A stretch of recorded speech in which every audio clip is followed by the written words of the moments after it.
السلام علیکم ورحمۃ اللہ وبرکاتہ. الحمدللہ کفا وسلام علی عبادہ الذین اصطفیٰ. اما بعد اعوذ باللہ من الشیطان الرجیم. بسم اللہ الرحمن الرحیم. من عمل صالحا من ذکر او انثی وهو مؤمن فلنحیینہ حیاۃ طیبہ ولنجزینہم اجرہم بأحسن ما كانوا یعملون. علماء کرام، بزرگوں، دوستوں، ساتھیوں، خواتین اسلام، طالبات، میں نے ایک آیت پڑھی ہے سورہ نحل، سورہ نمبر 16، آیت نمبر 97. بس 2-4-5 منٹ میں کچھ باتیں آپ کے سامنے رکھنی ہے. سب سے پہلے آپ لوگ قابل مبارکباد ہیں الحمدللہ کہ یہ پروگرام آپ لوگ کر رہے ہیں. اور دوسری چیز یہ ہے کہ میں اس ناحیے سے بھی اور اس طریقے سے بھی آپ لوگوں کو مبارکباد دینا چاہتا ہوں کہ اس فتنے کے دور میں بھی آپ دینی چیز سیکھ رہی ہیں، دینی پروگرام میں شرکت کر رہی ہیں الحمدللہ، اور دین کی تعلیم حاصل کر رہی ہیں الحمدللہ. دوسری آپ کی بہنیں ہوں گی جو مذاق اڑائیں گی، ارے کہاں مولوی آئین بن رہی ہو، کہاں برقعے کے اندر ہو، دنیا کہاں سے کہاں چلی گئی اور یہی کام رہ گیا ہے، ارے انجوائے یور لائف. لیکن الحمدللہ حقیقی طور پر تو آپ ہی لوگ لائف کو انجوائے کر رہی ہیں، دین کی خدمت کر رہی ہیں، لگی ہوئی ہیں. 1-2 حدیث میں پڑھوں گا کیونکہ خواتین بھی آئی ہوئی ہیں. ایک حدیث ہے مسند احمد کی، حدیث نمبر 1661 یا 1660. اذا صلت المرأة خمسها وصامت شهرها وحفظت فرجها وأطاعت زوجها قیل لها ادخل الجنة من أي أبواب الجنة شئت.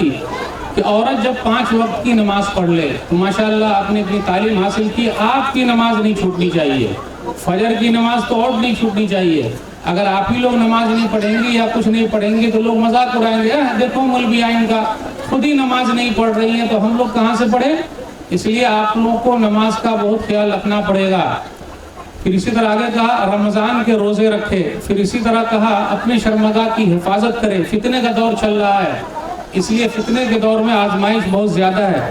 پھر آگے کہا چوتھی چیز اپنے شوہر کی بات مانے. تو جائز چیز میں بات ماننا ضروری ہے. آج کل بڑے جھگڑے ہو رہے ہیں، جھگڑا نہیں رگڑا ہو رہا ہے، کیسا کیسی چل رہا ہے، طلاق بھی بہت زیادہ ہے، خلا بھی بہت زیادہ ہے. تھوڑا سا ادھر جھکیں تھوڑا سا ادھر جھکیں تو کام بن جائے. جہاں پڑھائی لکھائی زیادہ ہو گئی ہے تو طلاق بھی زیادہ ہے، خلا بھی زیادہ ہے. دونوں جھکنے کے لیے تیار نہیں ہیں. یہاں ایک مسئلہ اور بھی ہے، آج کل کی کچھ پڑھی لکھی جو ہے وہ یہ بولتی ہے کہ ساس سسر کی خدمت کرنا ہمارے اوپر ہے ہی نہیں، صرف آپ کی خدمت میں کروں گی. یہ کیسے ہو پائے گا؟ میرے پاس تو ایک حدیث ہے کہ ساس سسر کی بھی خدمت کرنا ہے. اگر آپ لوگ کہیں گے تو میں وہ حدیث سنا دوں. سنن ابی داؤد کتاب الطہارہ حدیث نمبر 75. کبشہ بنت کعب ابو قتادہ رضی اللہ تعالیٰ عنہ کی بہو ہیں. تو یہ جاتے ہیں ملنے کے لیے، تو بہو جو ہے وہ پانی لے کر آئی وضو کے لیے. تو آخر بہو نے پانی پلایا کہ نہیں پلایا؟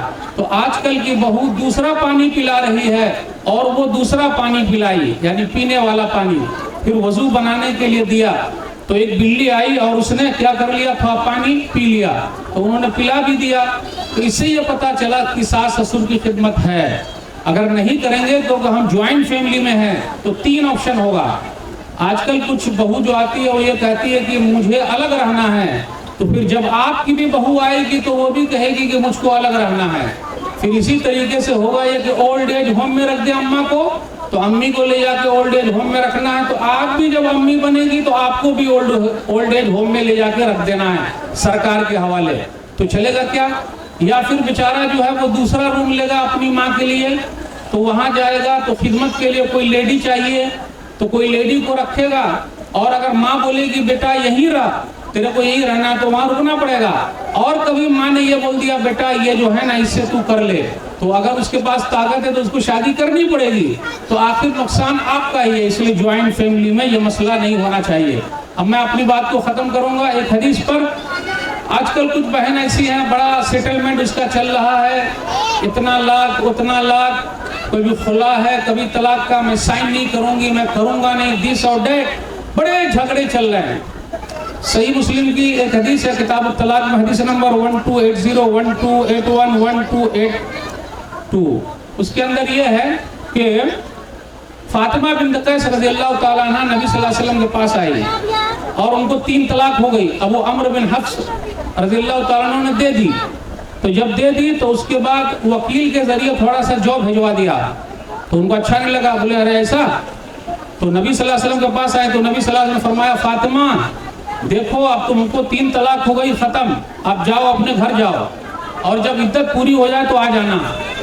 آج کل کیا ہوتا ہے, کچھ عورتوں کا سیٹلمنٹ ہو گیا تو شوہر کو اگر چھوڑ دیا گھر چلی گئی لیکن اس کا پیسہ لے رہی ہے, ہر مہینے لے رہی ہے. واہ رے واہ, شوہر پسند نہیں ہے لیکن ان کا پیسہ اتنا اچھا ہے کہ ہر مہینے لے رہی ہے, اور بڑے جھگڑے بڑے رگڑے, کئی لاکھ پر سیٹلمنٹ ہو رہا ہے, اور اپنے سماج میں یہ سب چل رہا ہے. کیسے ہوگا؟ اس لیے اللہ کے واسطے جو ختم معاملہ صاف رکھیے.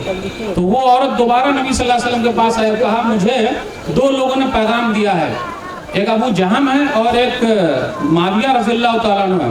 تو نبی صلی اللہ علیہ وسلم نے مشورہ دیا, بس 1-2 منٹ اور لگے گا. نبی صلی اللہ علیہ وسلم نے مشورہ دیا کہ ابو جہم سے شادی مت کرو کیونکہ یہ لٹھ مار ہیں. لٹھ مار مطلب پرانی جو دادی ماں ہیں ان سے پوچھ لیجئے کہ ان کو لٹھ ہی مارا کرتے تھے پرانے زمانے میں, اب تو کوئی لٹھ مار ہی نہیں سکتے. اور ابھی تو ایسا ہے کہ اگر وائف کو ہم نے اور آپ نے آنکھ دکھا دیا تو آنکھیں نکال لے گی. زیادہ آنکھ دکھائیے گا نہیں, میرے ابا نے آپ کو خریدا ہے اس لیے زیادہ بات نہیں کر سکتے.